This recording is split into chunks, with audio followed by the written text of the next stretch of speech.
Hello students, welcome to my class. Today I am going to teach you a poem, a photograph by Shirley Toyson, and it is from your book Hornbill of class 11. Let us know about the introduction. The title of the poem is very much appropriate as it reminds the poet of her mother. A photograph is something that captures a certain moments of someone's life. The people might change in course of time, but the memories attached with the photograph are eternal. In this poem, the poet's mother is no more, but the photographs make her memories come alive. The mother's sweet face and her cousins have changed with the time, but the moment captured in the photograph still gives happiness to the poet's mother when she views it 30 to 40 years later. The poet reminisces that the sea holiday was the past of her mother, and for her, the laughter of her mother is past now. Both the moments of life have been permanently etched in the poet's mind with the feeling of eternal loss. Death now has overpoured the innocence of these moments and the pleasure they treasured.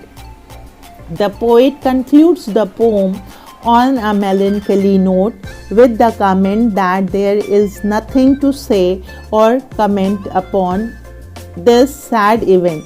The silence seems to silence all the other thoughts.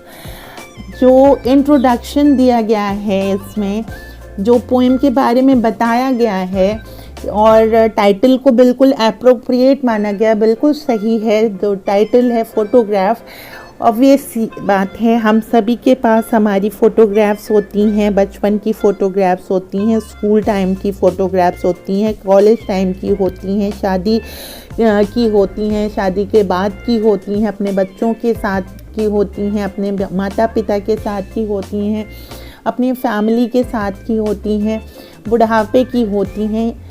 ठीक है, तो ये photographs हमें हमारे changes को भी दिखाते हैं और हम वैसे नहीं रह जाते हैं. अगर हम इसे एल्बम में लगा के रखते हैं तो हम उसको देख पाते हैं, समझ पाते हैं.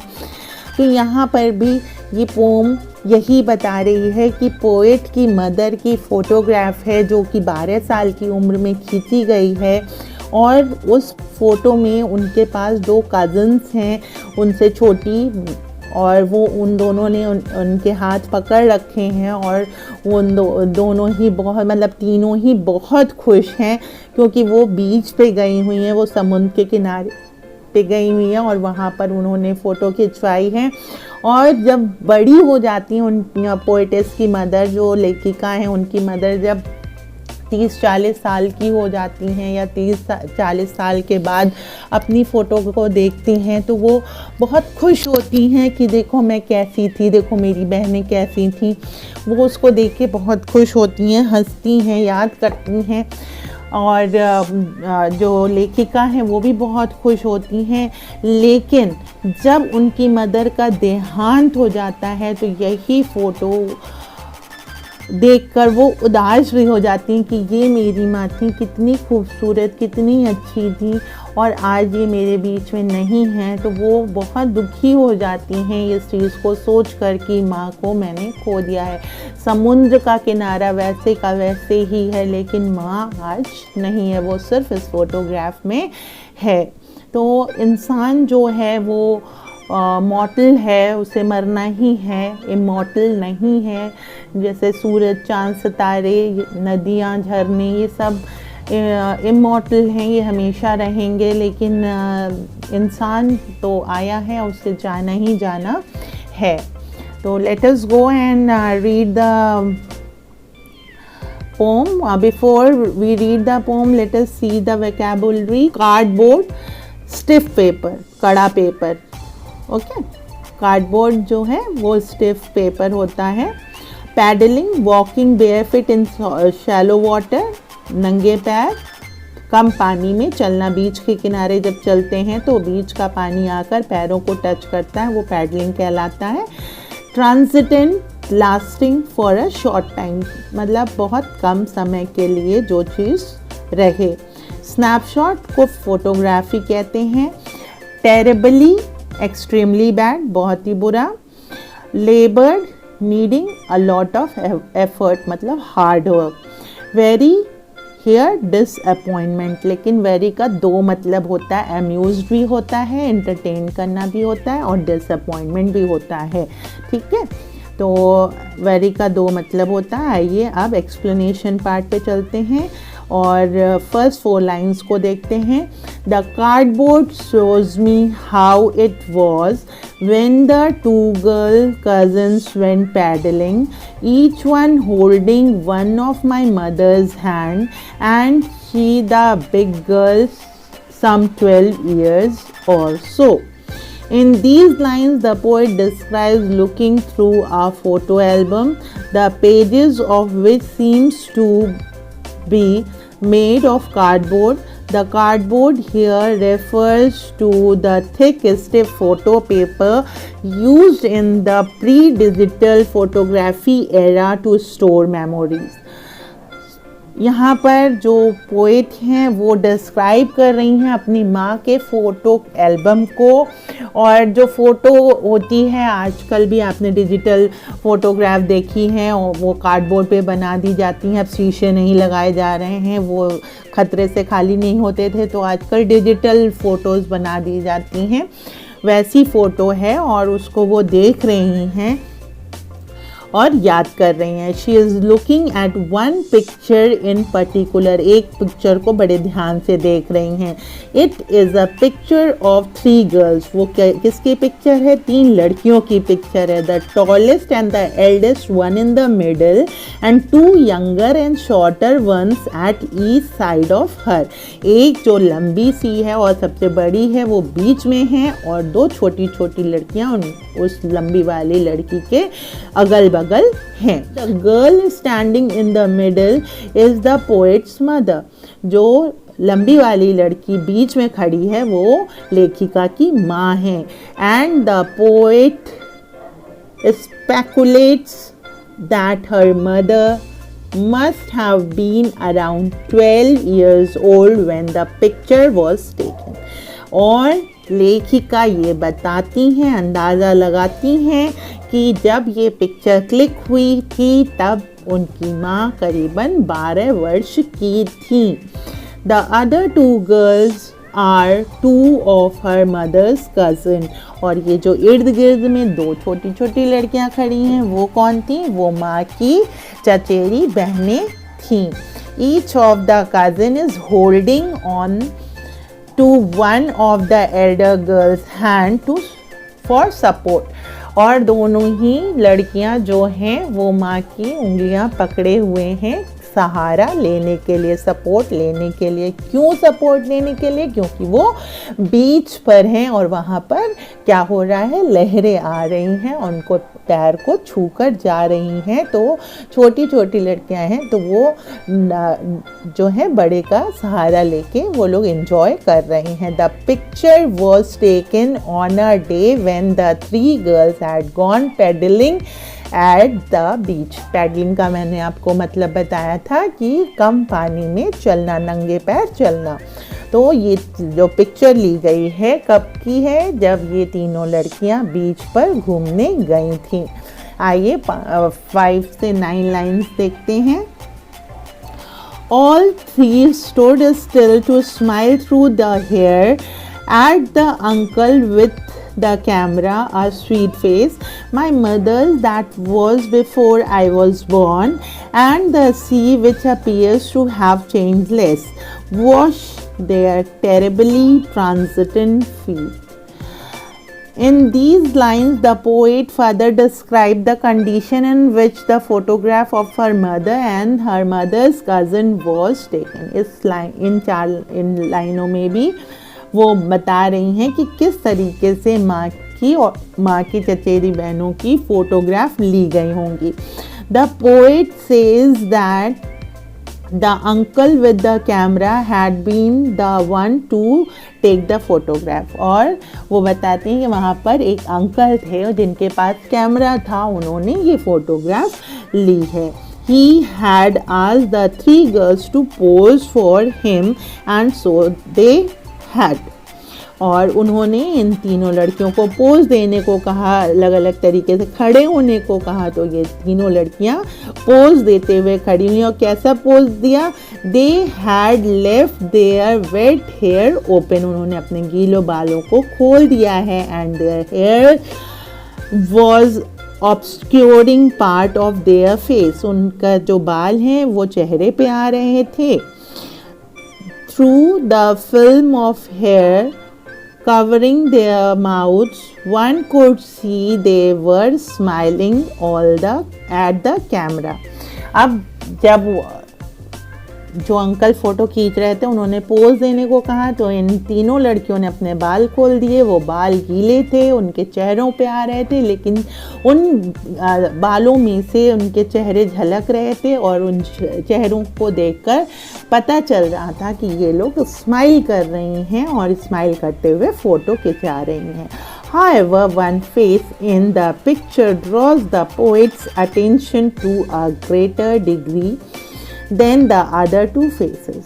अब लेखिका का अटेंशन जो है, आकर्षण जो है, एक फ़ोटो, एक पिक्चर, उन तीनों में से एक पिक्चर बहुत ज़्यादा आकर्षित करती है जो कि मिडिल में है, क्योंकि वो उनकी माँ है. वो 2 पिक्चर्स जो अगल बगल हैं वो उतना अट्रैक्ट नहीं करती हैं क्योंकि वो कज़िन्स हैं माँ की, और माँ की पिक्चर उनको बहुत ज़्यादा अट्रैक्ट करती है. It is her mother's face that she is concentrating on. और वो उसको ध्यान से देख रही हैं क्योंकि वो उनकी माँ की पिक्चर है. And she comments that the face was a sweet one. और उनकी माँ बहुत सुंदर थी. जब वो 12 वर्ष की, बहुत ही सुंदर थी, बहुत स्वीट पिक्चर है. The poet also says that the photograph was taken long before her own birth. जो लेखिका है वो कहती हैं मेरे पैदा होने के बहुत साल पहले ये पिक्चर खींची गई है. Since then her mother's face had of course change. और तब से 12 साल से लेकर आज जब वो इस पिक्चर को ध्यान से देख रही हैं, तब तक कितना बदलाव आ चुका है, क्योंकि कितना लंबा समय बीत चुका है. और समय किसी के लिए नहीं रुकता है. बचपन से जवानी, जवानी से बुढ़ापा, बुढ़ापा से मृत्यु, सारी चीज़ें इंसान को देखनी पड़ती हैं. और शरीर जो है वो जर्जर होता चला जाता है. जब हम यंग होते हैं तो जो ग्लेज होता है वो 30 इयर्स का जो ग्लेज होता है, 30s में जो ग्लेज होता है, 25 में जो ग्लेज होता है, वो 40 या 50 में नहीं होता है. धीरे धीरे डल होने लगती है बॉडी. तो वो कह रही हैं धीरे धीरे मेरी माँ की बॉडी चेंज होती गई. वो जितनी सुंदर 12 साल की उम्र में लग रही है वो बाद में नहीं लग रही थी. In contrast to this, the sea which lay along the beach where the photograph was taken has changed to a lesser degree.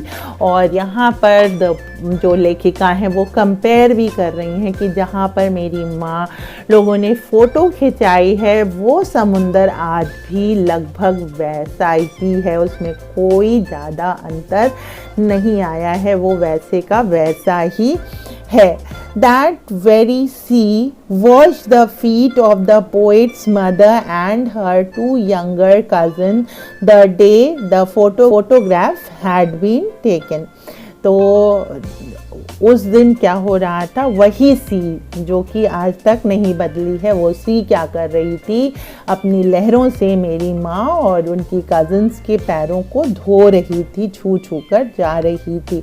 The poet calls those feet terribly transient. Transient मतलब लहरें आती हैं और चली जाती हैं, उनके पाँव के निशान वहाँ आज नहीं हैं, क्योंकि इंसान जो है आएगा और चला जाएगा, लेकिन ये समुद्र, सागर, सूर्य, चांद, सितारे ये हमेशा रहेंगे। तो इंसान जो है वो टेम्परेरी है, इंसान हमेशा के लिए नहीं आया है इस धरती पे रहने। Since all the girls in the photo in that photograph has stopped being so young and had grown up since then. आज अगर देखा जाए तो वो लड़कियां जो छोटी छोटी 12 साल की वो आज वैसी नहीं हैं, वो सब बड़ी हो चुकी हैं। Their childhood didn't last very long. उनका बचपन बहुत लंबा, किसी का भी बचपन बहुत लंबा नहीं जाता है, पता ही नहीं चलता कि कब बचपन हाथ से फिसल गया और हम बड़े हो गए। Thus the sea here symbolizes eternity। और यहाँ पर जो सी है, समुद्र है, वो सिंबल है किसका? एटर्निटी का, हमेशा जो चलता है, जो कभी ख़त्म नहीं होगा। Against the infinite vastness of which human lives appear even more evanescent in comparison। और इस इटर्निटी के सामने इंसान कुछ भी नहीं है, बुलबुला मात्र है। वो आया है और वो ख़त्म हो जाएगा। आइए 10 to 13 लाइन देखते हैं। Some 20-30 years later, she would laugh at the snapshot. See Bitty and Dolly, she would say, and look how they dressed us for the beach, the sea holiday।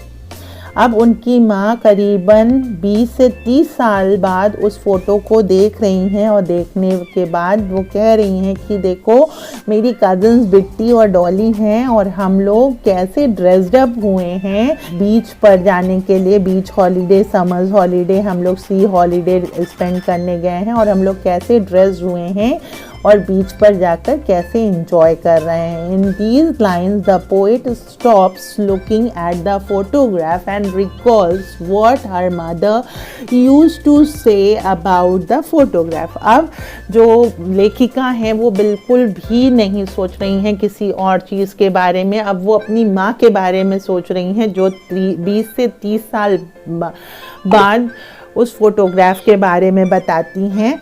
The poet isn't sure whether it was 20 years after the photograph was taken और 30 years after it. वो confuse हैं, जो लेखिका हैं वो confuse हैं कि इस फोटोग्राफ को लिए हुए 20 साल हुआ है या 30 साल हुआ है, लेकिन वो बता रही हैं कि ऐसे माँ उस पिक्चर को देख के याद करती थी। But she remembers her mother telling her to look at how the cousins called Bitti and Dolly looked at that young age. कैसी दिखती थी इनकी आंट जो बिट्टी और डॉली हैं। The poet's mother also asked her to look at how their parents have dressed them up for a visit to the beach. और उनकी माँ उन्हें कहती हैं कि देखो हमारे पेरेंट्स ने हमें कैसे ड्रेसअप किया था बीच पे ले जाने के लिए। Perhaps the plan to take the photograph had been there all long. और फोटोग्राफ लेने का प्लान हमेशा से था। और फ़ोटोग्राफ्स यादगार होती हैं, फ़ोटोग्राफ्स कभी नहीं मरती हैं। फ़ोटोग्राफ्स जो हैं वो हमें क्या कर देती हैं, इमॉर्टल कर देती हैं। उनके सहारे जब भी लोग देखेंगे तो याद करेंगे कि हाँ ये ऐसी थी। 14 to 15 लाइन में देखते हैं। Was her past, mine is her laughter, both vary with the labored ease of loss। Let us go through the explanation, then I will explain you। In these lines, the poet says that her mother used to consider the photo as an inroad to the past that she had left behind। अब माँ इस photo को एक यादगार मानती हैं, वो यादें ज़िंदा हैं इस फ़ोटो के थ्रू। तो वो कहती हैं कि जो पास्ट बीत गया है उसकी ये यादें हैं On the other hand, the poet herself considered the memory of her mother laughing as a relic of the past that she missed every day. और जो पोइटेस हैं, जो लेखिका हैं, वो इसे क्या मानती हैं, यादगार मानती हैं, जिसको देखकर उनके माँ के चेहरे पे हंसी आती है, वो मिस करती हैं उन दिनों को. In both cases, the memories of the past made the two women contemplating, and they feel disappointed as they tried hard to come to terms with what they had lost. Obviously माँ ने बचपन खोया था और लेखिका ने माँ की वो हंसी, जो मुस्कुराहट थी, जो खूबसूरती थी, और माँ को खो दिया था. Now she had been dead nearly as many years as that girl lived, and now she is been dead nearly as many years as that girl lived. And of this circumstances, there is nothing to say at all. Its silence silences. आखिरी में poetess कहती हैं, लेखिका कहती हैं कि अब मेरी माँ मेरे पास नहीं है. और क्या हो गया है? In these lines, the poet says that the mother had been dead for the past 12 years. कहते हैं 12 साल पहले ही मेरी माँ ख़त्म हो चुकी हैं. That is the same number of years that was the age of her mother in the photograph. और 12 साल पहले ख़त्म हो चुकी हैं और मेरी माँ फोटोग्राफ में 12 साल की ही हैं.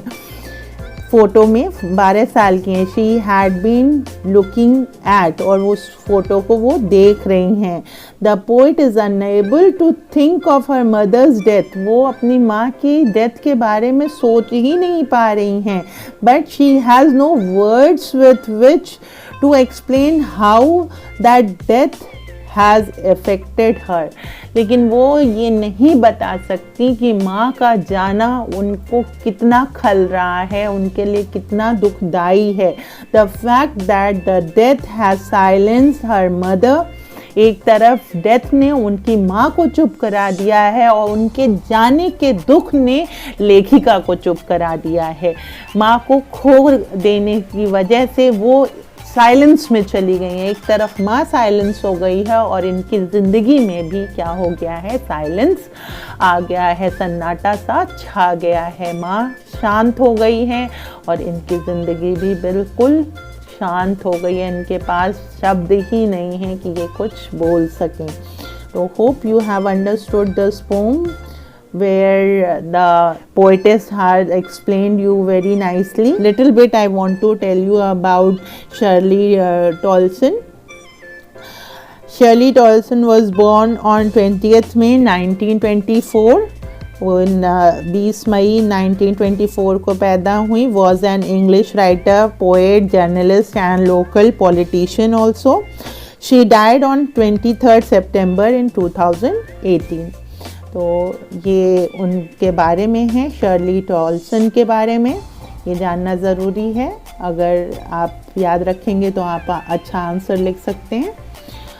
और पोइटिक डिवाइस देख लेते हैं. देखिए एलिट्रेशन है इसमें. एलिट्रेशन यहाँ पर स्टूड स्टिल एस आ रहा है.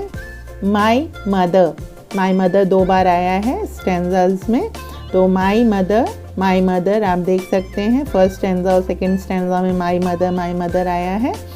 तो एम आ रहा है. Terribly ट्रांजिटेंट.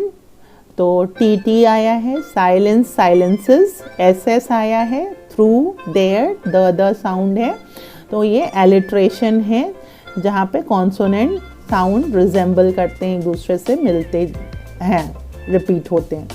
Now next is oxymoron two opposite word है. यहाँ पे लेबर मतलब हार्ड वर्क और ईज मतलब इजी. तो लेबर, इन लोगों ने बहुत मेहनत की अपनी ज़िंदगी में, काफ़ी मेहनत की उन यादों को सजोए रखने में, लेकिन मौत कब इतनी आसानी से आ गई. तो दोनों चीज़ें यहाँ पे लेबर और ईज, दो वर्ड एक साथ आए हैं. तो ये ऑक्सीमोरॉन है, labour ease. Okay. And transferred epithet है। ट्रांसफर्ड एपिथेट उसको कहते हैं जो एडजेक्टिव यूज़ किया जाता है। यहाँ पे टेरिबली ट्रांजिटेंट एपिथेट है। किसका एपिथेट है? फीट का, फीट पैरों का, कि जो पैरों के निशान नहीं होते हैं, मतलब वो टेम्परेरी हैं। ओके, वो टिके नहीं रह सके, वो बीच में गए थे, पैरों के निशान बने और वो गायब हो गए। इससे क्या रिजेंबल होता है कि इंसान आता है और चला जाता है, इंसान को मौत आती है और चली जाती है। तो that is the thing, that is the pome and I hope you have understood this pome nicely. एक चीज़ और बताना चाहूँगी, पोएटिक डिवाइस में मुझे एक और चीज़ दिख रही है, आइए देखते हैं 16th और 19th लाइन में। यहाँ पर पूरा ही आप देखिए ईयर्स, सर्कमस्टेंसेस, ऑल, ये कंटिन्यू कर रहे हैं। ईयर्स के बाद भी कोई कॉमा नहीं है, सर्कमस्टेंसेस के बाद भी कॉमा नहीं है, सीधे ऑल पे फुल स्टॉप है। तो ऐसी लाइनें जब एक लाइन दूसरी लाइन में कंटिन्यू कर रही हो तो इसे इंजैबमेंट कहते हैं। तो यहाँ इंजैबमेंट भी है। ओके, तो यहाँ पे भी आप देख सकते हैं वेरी और लॉस्ट पे ये है, तो इंजॉयमेंट यहाँ पे भी है। और फिर यहाँ पे भी आपको देखने हो, यहाँ तो सारी लाइनें कंटिन्यू कर रही हैं, 10 to 13 लाइन में सारी लाइनें एक दूसरे में कंटिन्यू कर रही हैं, तो इंजॉयमेंट है। ऐसे ही आप की जो 5 to 9 लाइन्स हैं, इसमें भी फर्स्ट लाइन जो है सेकेंड लाइन में जा रही है, तो वो इंजॉयमेंट है। और ये देखते हैं फर्स्ट 4 लाइन्स में भी फर्स्ट लाइन जो है वो सेकेंड लाइन में कंटिन्यू कर रही है, तो इंजॉयमेंट है।